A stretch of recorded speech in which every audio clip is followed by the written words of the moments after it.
अच्छे लोगों के साथ हमेशा बुरा क्यों होता है? गीता में श्री कृष्ण ने दिया है अर्जुन को इसका जवाब। आपने महसूस किया होगा कि जो लोग अच्छे कर्म करते हैं वो परेशान रहते हैं, वहीं जो बुरे कर्म करते हैं वो खुशी से रह रहे होते हैं। अच्छे कर्म करने वाले परेशान होते हैं कि आखिर उन्हें इतनी परीक्षा क्यों देनी पड़ रही है, जबकि जो अधर्म की राह में है वो खुश हैं और ज़िंदगी का लुत्फ़ उठा रहे हैं।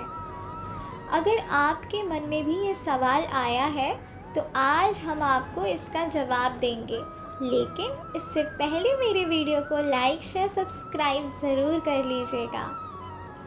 ये जवाब वो है जो भगवद गीता में लिखा है और श्री कृष्ण ने अर्जुन को दिया है। भगवद गीता में वर्णित कथा के अनुसार जब भी अर्जुन के मन में कोई दुविधा होती थी तो वो श्री कृष्ण के पास पहुंच जाते थे। एक बार की बात है, अर्जुन भगवान श्री कृष्ण के समीप आकर कहा कि वो दुविधा में है और इसका जवाब वो श्री कृष्ण से चाहते हैं। श्री कृष्ण ने पूछा कि क्या सवाल है?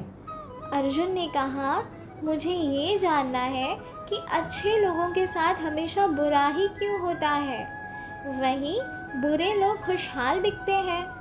अर्जुन के मुंह से ऐसी बातें सुनकर श्री कृष्ण मुस्कुराए और कहा, मनुष्य जैसा सोचता है और महसूस करता है वैसा कुछ नहीं होता है, बल्कि अज्ञानता की वजह से वो सच्चाई नहीं समझ पाता है।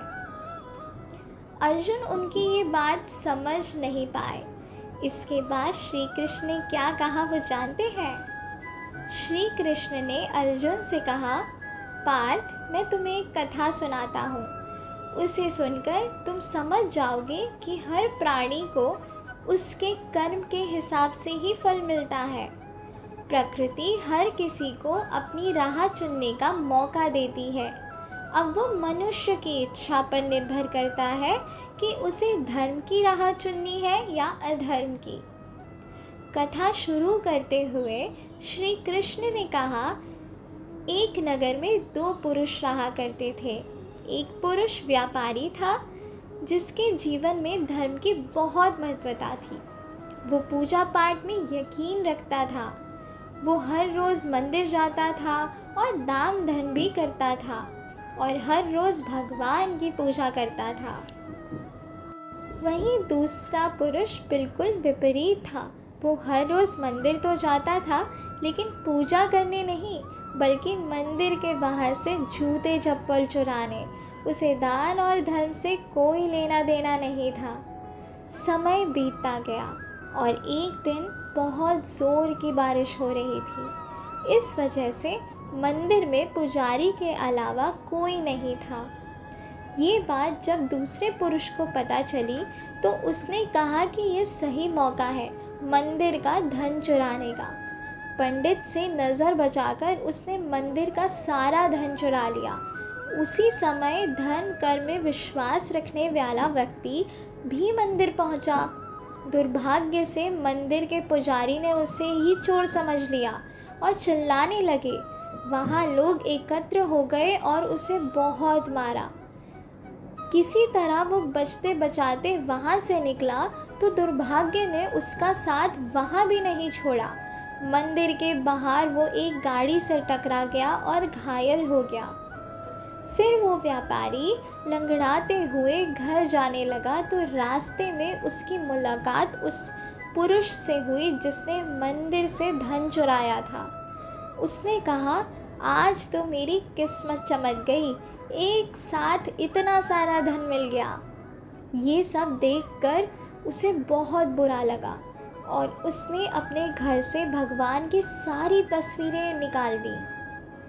कुछ सालों बाद दोनों ही पुरुषों की मौत हो गई। मरने के बाद जब दोनों यमराज की सभा में पहुँचे और भले पुरुष ने दूसरे व्यक्ति को देखा तो उसे बहुत गुस्सा आया।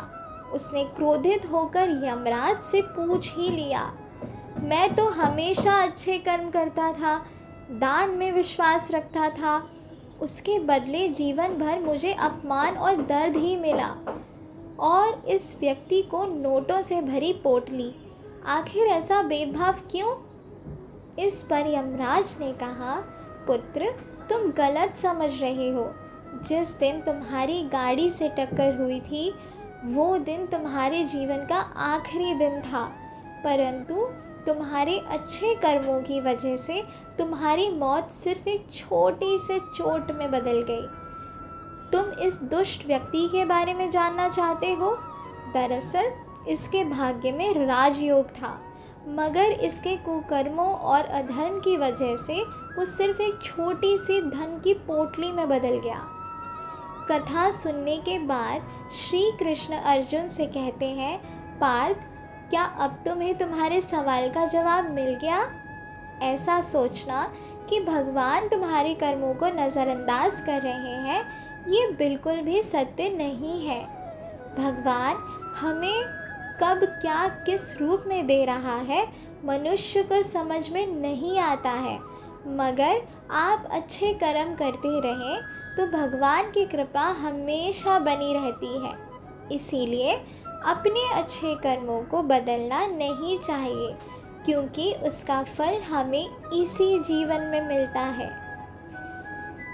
इसीलिए मनुष्य का फर्ज है कि वो हमेशा अच्छे कर्म करते रहे, क्योंकि श्री कृष्ण ने गीता में भी यही बताया है कि किसी के द्वारा किया गया कर्म बेकार नहीं जाता है, चाहे वो अच्छे हो या बुरा।